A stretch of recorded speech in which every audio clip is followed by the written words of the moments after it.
So welcome back to the second half of how to grow your business on LinkedIn in 5 short steps, but apparently they were long, so I decided to break this video up. If you did not catch part 1, I'm going to leave it here so you guys can go back and watch it. So let's jump into the last 3 steps on how to grow your business on LinkedIn.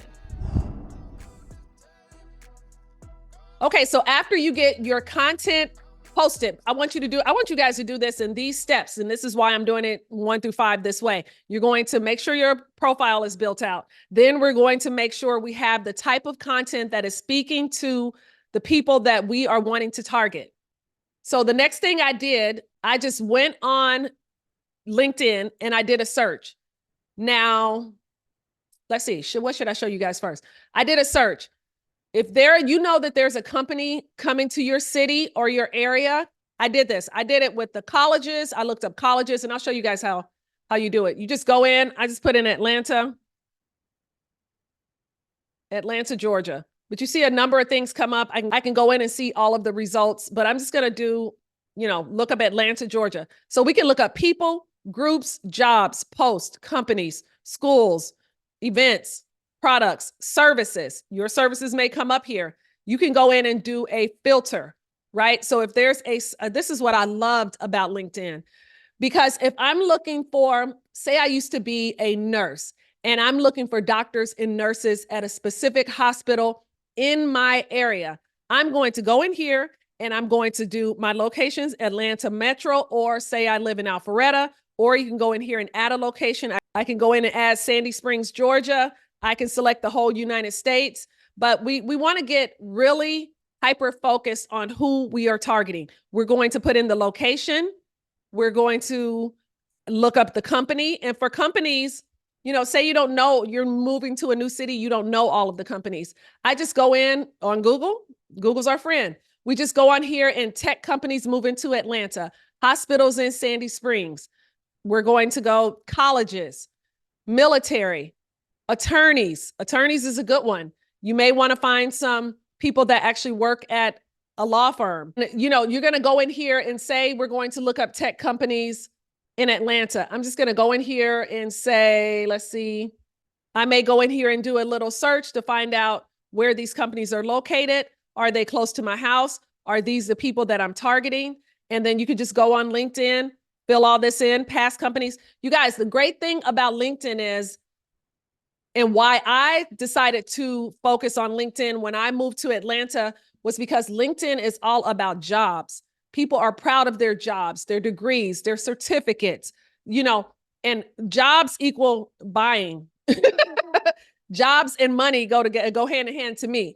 So that was one of the reasons why I decided to use LinkedIn and Facebook. I'll show you guys on another video exactly how I use Facebook. But Facebook's another one. We give them all of our information.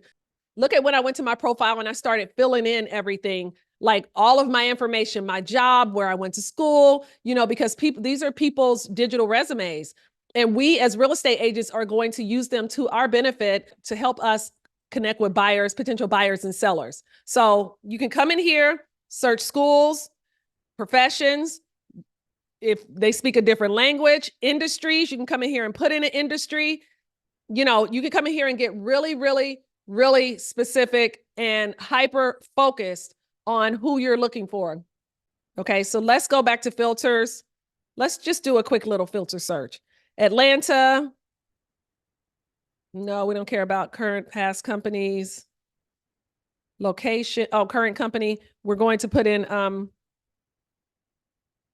we're going to add MailChimp, schools. We're going to leave that.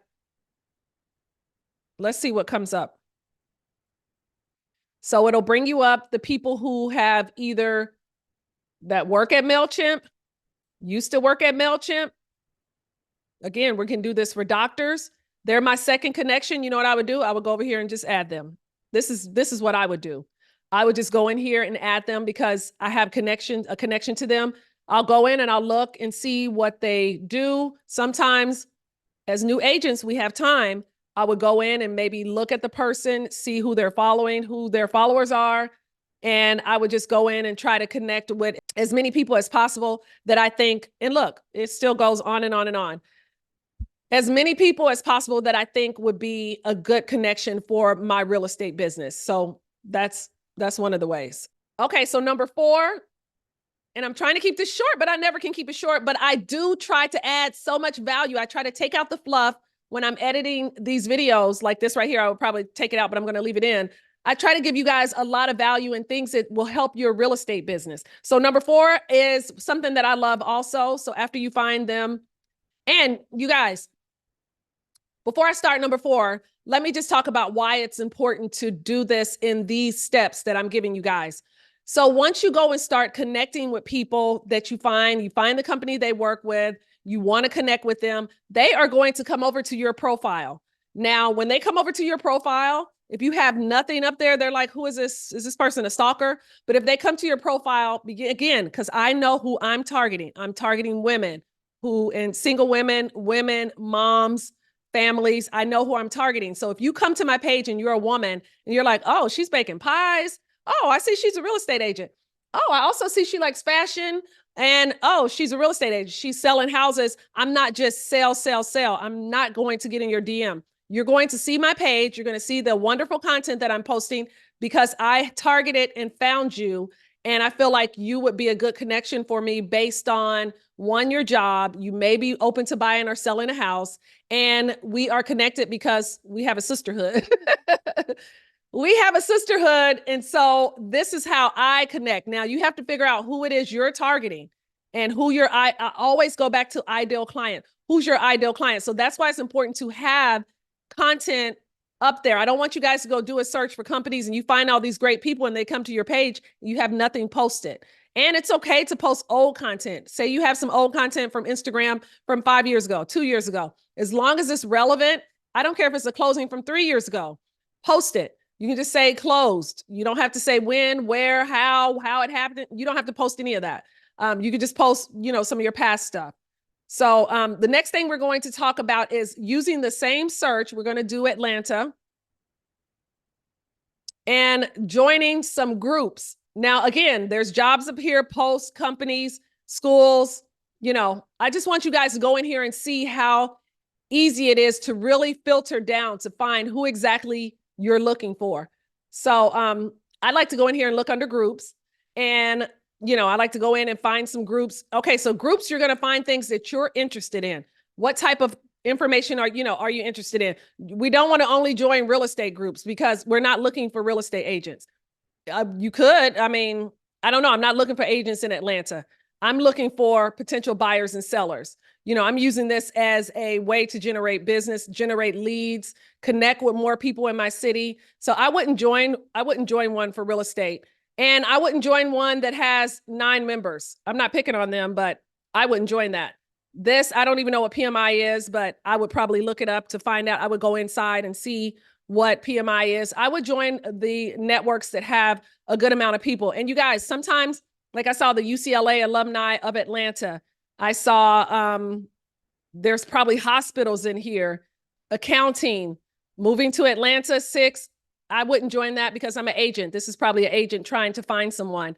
And if you don't see something in here, if you're like, I am into polka, and candle making, I don't know, and you don't see it in here, you can create your own group. Create a group for real estate agents or North Atlanta candle makers. I don't know. It's professional candle makers. I don't know. Again, this is professional social media. This is professional social media. Like here, he created one. Living in Atlanta, 1 member. He hasn't worked it yet. I have one that I created years ago. I actually joined this earlier. I saw this. So I joined it. I was like, social media in Atlanta, let me go ahead and join that.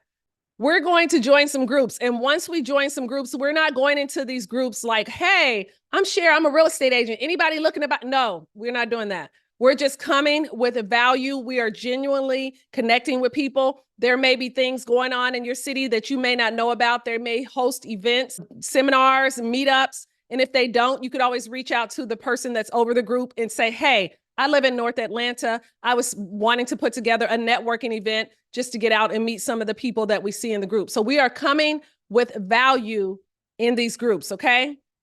And number 5, the last thing I'm going to talk about is we are always building our email list. I don't care what you do on any of these social media platforms. I have a video and I'll tag it right here about how to get people off of your social media platform and into your email list, because I don't own LinkedIn. You don't own LinkedIn. We don't own Facebook. I don't own this YouTube channel. I could get taken down at any time. So I'm always trying to build my email list. So one of the ways that you can do that on LinkedIn, again, is providing value, buyer's guide, seller's guide. You know, when you post your content, you could always say, if you're interested in buying, leave a comment on what type of home you'd like to live in, what area you would like to live in, some of those posts. And then when they leave a comment, you can go and send them a link to your buyer's guide or your seller's guide, or connect with people that way. So that's another way. We are always building our email list. I don't care what platform it is. Again, we are building our list for our weekly emails. Now, I don't know if you saw the video on my weekly email. I talked about weekly emails, sending a weekly email. I actually showed you guys the email that I send out, and hopefully that was useful. If you didn't catch that video, I will pin it here so you guys can go back and watch that. Why it's important for us to build our email list and to get people off of social media is great. It is great. I love it. I have so many platforms, so many channels. I love it. But it could be taken down at any time, or it could be hacked, or anything can happen to your account. You could be shut out of it. You could be taken, just a number of things. So it's best to get people off of all of these platforms and get them into your email list, because list building is so important. Clients are not going to see, they may not even see your post on any of these platforms, because I think only 10% of our people see our post, but they will see you showing up in their inbox. So list building is so important. Connecting with potential buyers and sellers is so important for us to but to always be thinking about building our email list. Just like we're thinking about those closings, we need to start thinking about our email list. So hopefully this video was useful and helpful for you guys. I just wanted to keep it short, sweet, to the point, even though I feel like it's going to be long. Again, I am Cher Allen with EXP Realty, and I always appreciate you guys for being here. I'm sure if you look down below, I have some kind of something linked down below. There may be a guide for, I don't know. I actually don't have a LinkedIn guide because I never really talk about how I use LinkedIn, but I just wanted to share this today because I think it will be useful for a lot of agents who are probably thinking they don't know where to begin on social media. This was one of the platforms that I started with, because we know LinkedIn is all about networking professionals with jobs. Okay, so I'm gonna leave it right here. I appreciate you guys, and I will see you on the next one. Okay, bye you guys.